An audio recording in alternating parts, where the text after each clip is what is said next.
එකක් තමයි තියෙන්නේ. මේ ස්කැපර් එකේ කූලින් කූල් කරන්න පාවිච්චි කරලා තියෙන්නේ මේ ගෑස් සර්කිට් එක විදිහට බිට්සර් බෑන්ඩ් එකකින් එන semi hermetic piston type compressor එක සහ shell and tube water cooled condenser එකක්. මේකත් බිට්සර් ලගේම තමයි මේ දෙකම. ඉතින් මේ compressor එකේ බැලුවොත් semi hermetic piston type එකක් තමයි compressor එක ඇවිල්ලා තියෙන්නේ.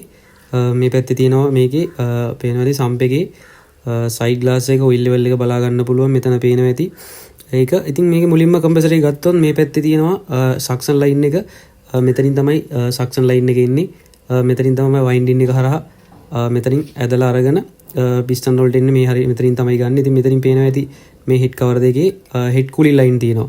මේ තියෙන්නේ copper line එකකින් දාලා මේ ඇවිල්ලා head cooling. මොකද මේ compressor එක ගොඩක් වෙලා වැඩ කරනකොට head රත් වෙන්න පුළුවන්. ඒක නිසා මේකට head cooling දීලා තියෙනවා. මේ ඇවිල්ලා තියෙන්නේ cooling tower එක. නැත්තම් condenser එක නිවන්න එන වතුරම තමයි වෙනම line එකක් අරගෙන දීලා තියෙන්නේ head cooling වලට. ඉතින් මේ suction line එක ඇවිල්ලා ඊට පස්සේ බලමු මෙතනින් මේ head එකේම discharge line එක. ඉතින් මේ තියෙන්නේ මේ head එකේම discharge line එක. මේ line එක දිගේ තමයි යන්නේ.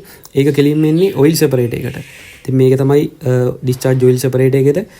මෙතනින් oil ටික separate කරලා පේනවා ඇති මෙතනින් යනවා condenser unit එකට. ඉතින් මේක තමයි shell and tube water cool condenser එක. ඉතින් මේ condenser එක බලන්න පුළුවන්. මෙතන මේ liquid level එක බලාගෙන side glass එකක් තියෙනවා. ඉතින් මේකේ පේනවා ඇති tube line ටික ඔක්කොම සම්පූර්ණයෙන් පේනවා shell එක ඇතුළේ තියෙන. ඉතින් shell එකේ තමයි gas වැඩ කරන්නේ. tube වල තමයි අපි cool කරන්න පාවිච්චි කරන්නේ. නැත්නම් cooling tower එකේ වතුර circulation එක දෙන්නේ. ඉතින් ඊට පස්සේ liquid out එක තියෙනවා. මේ high pressure liquid out එක මෙතන යනවා accumulator එකට. ඉතින් ඒ වගේම මෙතන තියෙනවා cooling tower එකේ inlet සහ outlet line දෙක condenser එකට මේ තියෙන pressure regulator එකක් දාලා තමයි තියෙන්නේ. මේ cooling tower inlet සහ outlet line දෙක තමයි දෙන්නේ condenser එකට. අපි එහා පැත්තෙන් බලමු මේ liquid line එක යන්නේ accumulator එකට. මේ ඇවිල්ලා accumulator එක heat exchanger accumulator එකක්. ඉතින් මේ high pressure liquid line එක මේ accumulator ඇතුළට ගිහිල්ලා මේකේ coil එකක් තමයි තියෙන්නේ සම්පූර්ණයෙන්ම.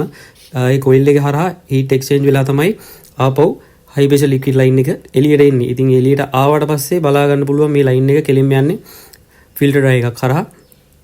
මේ filter එක හරහා ගිහිල්ලා තමයි යන්නේ evaporator. නැත්තම් අපි කියනවා scraper එකට තමයි යන්නේ. එතන තමයි expansion valve එක තියෙන්නේ, thermostatic expansion valve එක.